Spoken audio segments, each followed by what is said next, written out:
Hey guys, so this is going to be a bit different from our normal videos, but I think this is an important topic and I wanted to put it out into the world.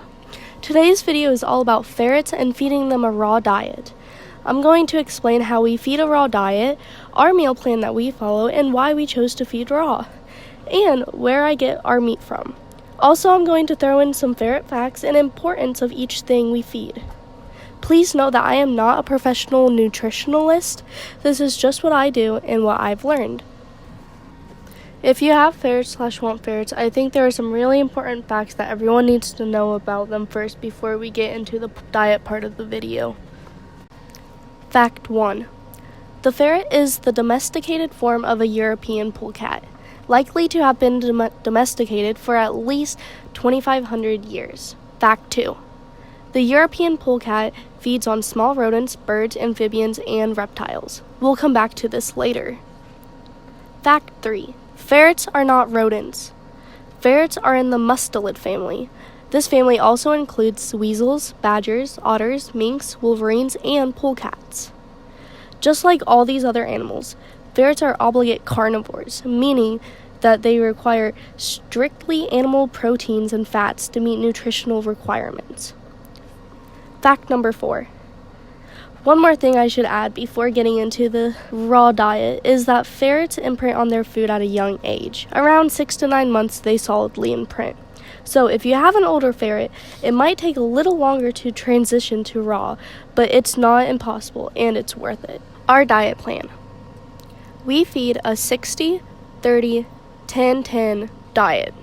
60% raw meaty bones, 30% muscle meat, 10% organs, 5% liver, 5% another secreting organ, and 10% heart.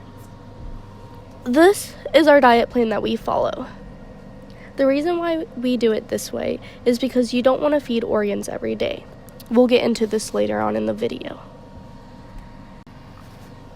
Breakdown of the 60-30-10-10. The first category is raw meaty bones, or RMB.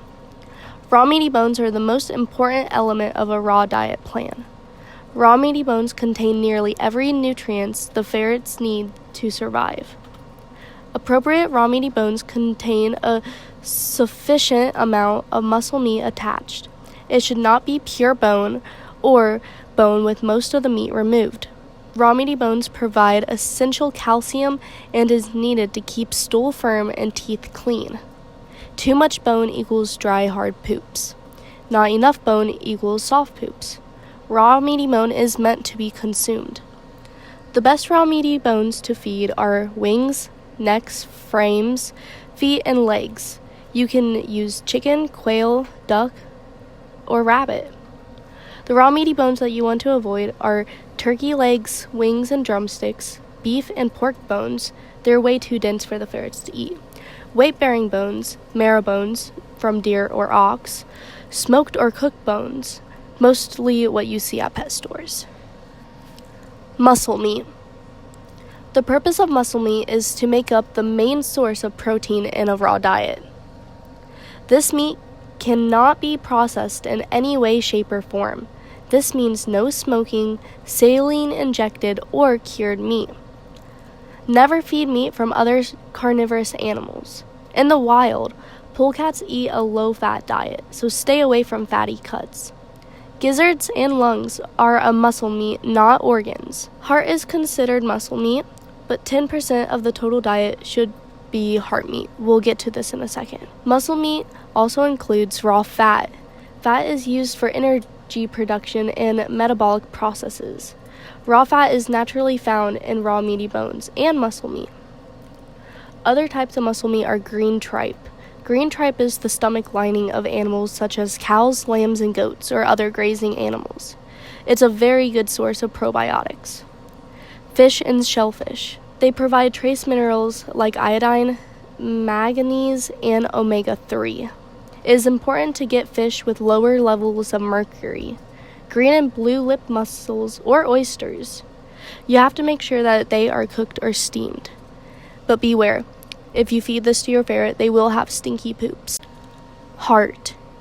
Ferrets need taurine added to their diets. Taurine is an amino acid that is not stored by the ferret's body, thus requiring daily replacement. Taurine is found in heart and in the tongue. Organs. Liver is the most concentrated natural source of vitamin A.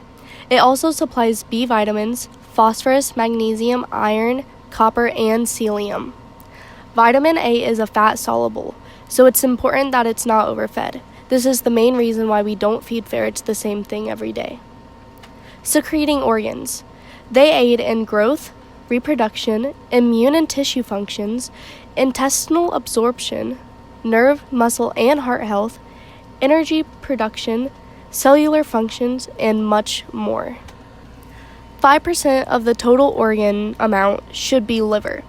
The other 5% should be another type of secreting organ. This could be kidney, pancreas, spleen, or even brain. We choose to feed our ferrets kidney. Where we get our meat. Chicken wings and legs you can find at pretty much any grocery store, along with chicken liver. Well, at least where we live. All the other stuff can be a bit more tricky to find. Luckily, where we live, we have some really cool stores that sell weird meat and also a farmer's market. One of our favorite places to shop for meat at is this tiny local grocery store called Siemens. All the meat they sell there is sourced from local farmers. They sell a wide range of meats you wouldn't normally find at places like Kroger's, Walmart, Piggly Wiggly, etc.